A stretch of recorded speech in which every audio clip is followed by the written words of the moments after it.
Ang kwento na ito ay nangyayari sa totoong buhay.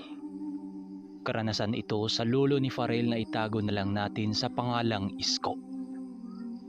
Nangyari daw ang kakaibang kwento nitong si Isko noong 1963 sa lugar ng Mindanao.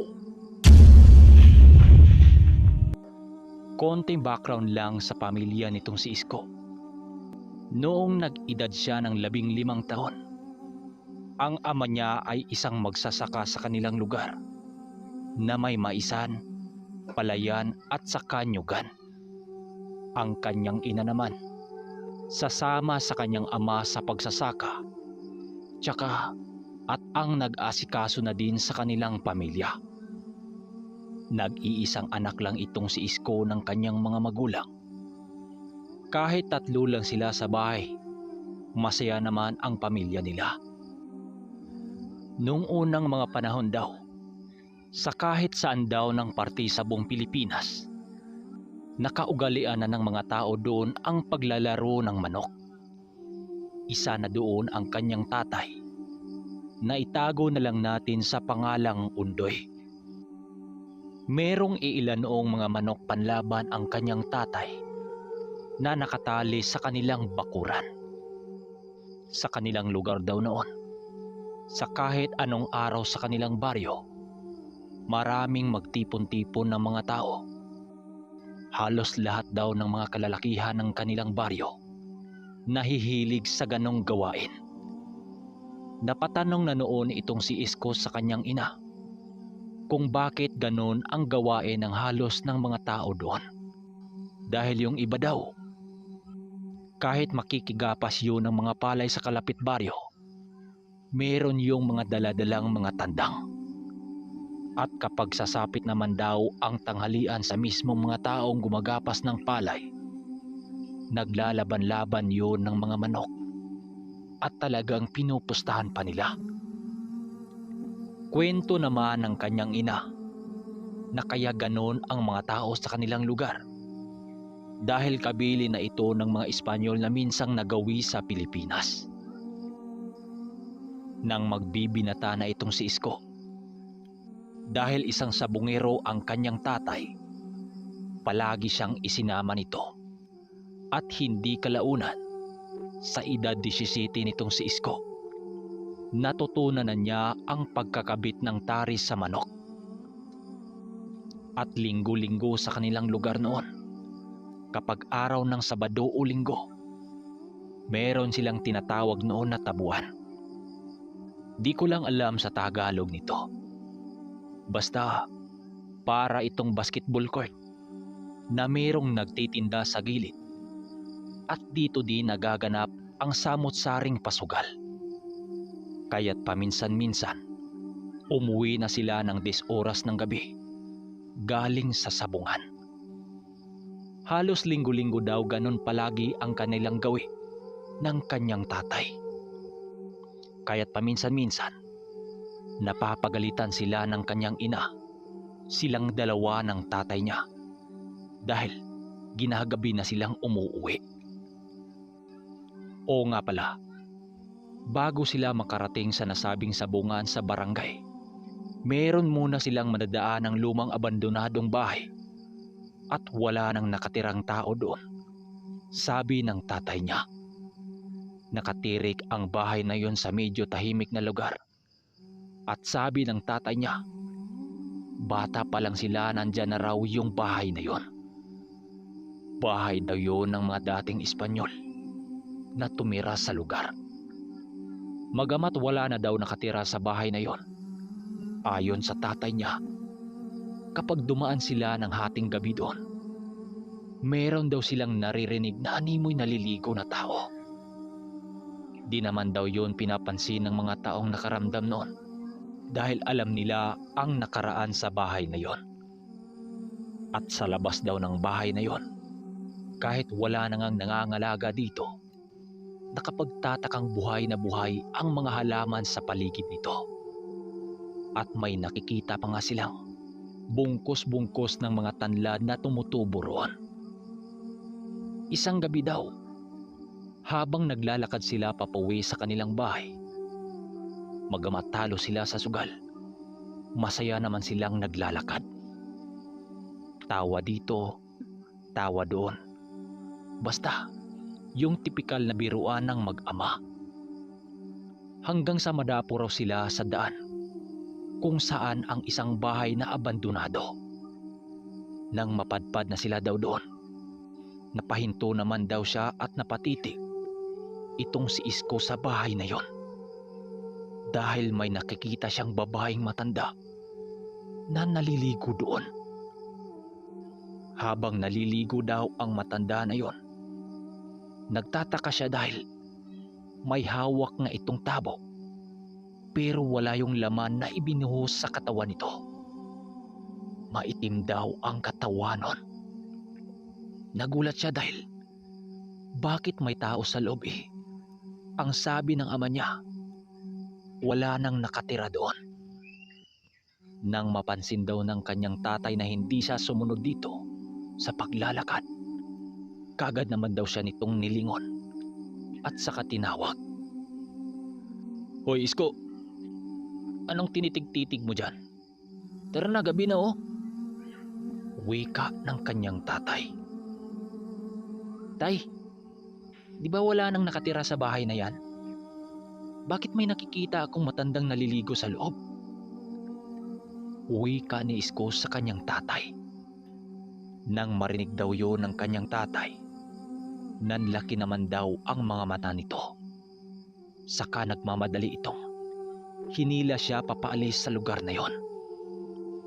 Nang makalayo na raw sila sa lugar na yon, kumunot naman daw ang noo ng kanyang tatay. Habang nagwiwika ng, Isko, anong nakikita mo sa loob? Wika daw ng kanyang tatay habang bakas sa pagmumukha ang pagkagulat. Yun nga tay, may matandang naliligo sa bahay na yun eh. Sagot naman niya rito. Nagsasabi ka ba ng totoo? Ikaw talagang bata ka kung ano-ano lang ang pinagsasabi mo. Bilisan mo na nga. Papagalitan na naman tayo ng ina mo. Sagot naman ito sa kanya. Itong si Isko kasi, may kakayahang makakita ng multo, engkanto, at saka kung ano-ano pa nang siyang hindi nakikita ng ibang mga tao. Sabi siya ng sabi sa tatay niya na meron nga siyang nakikita. Subalit tila ba ayaw nitong pakinggan ang mga kwento niya. Nakiso, baka naligmata lang siya. Hanggang sa dumating na naman ang sunod na linggo, muli siyang mapadaan sa bahay na yon. Siya lang mag-isa. Isang umaga, umalis ang tatay niya dala-dala ang 2 manok na ilalaban nito sa baryo. Itong si Isko naman, hindi siya makakasama doon sa kanyang ama dahil isasama siya ng inay niya sa taniman ng mga palay. Pagsapit ng tanghaling nanggaling sila sa palayan, kaagad naman silang umuwi upang kumain ng tanghalian sa bahay nila. Subalit pagkarating niya sa bahay nila, nakita niyang ang isang maliit na kahon na pinaglalagyan ng ama niya ng mga bulang sa tari na naiwan doon. Kaya't kaagad niya itong isinangguni sa inay niya na naiwan nga ng itay niya ang mga gamit na yon. Sinabi ng inay niya na pagkatapos niyang kumain, dadalhin niya ang mga gamit na yon sa itay niya dahil paniguradong magagalit yon. At dito na mag-umpisa ang mga kaganapan. Habang naglalakad siya padaan sa abandonadong bahay kung saan niya nakita ang matandang babae, meron siyang napapansing kakaiba sa mga dahon ng mga tanlad na tumutubo sa gilid ng bahay na yon. Habang papalapit siya ng papalapit sa tanglad na yon, tila ba nahiwagaan siya dito. Dahil bihirang-bihira ka lang makakita ng tanlad na namumulaklak. Dahil sa pagkamangha nitong si Isko sa mga bagay na yon, walang ano-ano, kanya itong pinitas. Habang sinisipat-sipat niya ang bawat anggulo nito habang naglalakad siya. Pagkarating niya sa sabungan, kaagad naman niyang hinahanap ang kanyang ama doon. Nang makita niya ito, kaagad naman niya itong nilapitan habang nakipag-inuman yon sa mga kasama nito. Subalit paglapit niya dito, nakita niyang lasing na lasing ito at nakita niyang wala na ang mga manok nito sa bayong. Tinabihan niya ang kanyang ama habang marahang nagsalita ng, "Tay, yung mga gamit niyo ho, naiwan eh. Tay, saan na po ba yung mga panlaban niyo? Bakit wala ng laman tong mga bayong?" Wika niya sa kanyang ama. Nang marinig yun ng kanyang ama, sinagot lang naman siya nito ng, "Oh anak, salamat naman. Kaya lang di na natin yan magagamit sa laban. Naubos yung manok kong dala. Sabi mo na lang yan. Mamaya uwi din tayo." Sabi naman ng kanyang ama sa kanya. Kaya't inantay na lang nitong si Isko kung kailan uuwi itong ama niya. Subalit may dumating na mga bagong barkada ng kanyang ama na may dala-dala itong mga manok. At saka sinabing pakakabitan ng ama niya ng tari ang manok nito dahil nakatakda na yung ilalaban. Ang sabi naman ng ama niya, "Pasensya ka na paring Makoy. Di ko na makabitan niya ng tari. Hilong-hilo na ako eh. Itong anak ko na lang na si Isko ang gagawa. Marunong naman to eh." Sagot naman ng kanyang ama sa nagngangalang Makoy. Subalit napatitig naman ang nagngangalang Isko nang magsalita ang isang lalaki. "Nako pre, huwag ka nang umasa nitong si Andoy. Yung dalawa nga niyang manok naubos eh. Baka matulad ka lang sa mag-amang ito." Wikang nakakainsulto ng kainuman ng tatay niya. Nang marinig yun nilang mag-ama, halos napahiya naman sila sa mga tao doon. Mabuti na lang, merong taong nagtanggol sa kanila at yun ang sumupla sa taong nangungutya sa kanila. "Huwag ka namang ganyan sa kumpare natin. Porke ba natalo siya sa araw na ito, ipapahiya mo na?" Wika nito. Dahil sa sinabi ng isa nilang kumpare, kaagad namang umalis ang isa nilang kainuman dahil napahiya din yon. Maya-maya lang, nang akmang alis na sila para umuwi, bumalik ang lalaking nagngangalang Makoy. Dala-dala ang manok nitong hindi pa nailaban. "Oh, Isko, uwi na ba kayo? Ikaw sana ang kukunin kong magkakabit ng tari dahil umuwi na yung ibang taga-tadi dito." Wika ng lalaking kakilala nila.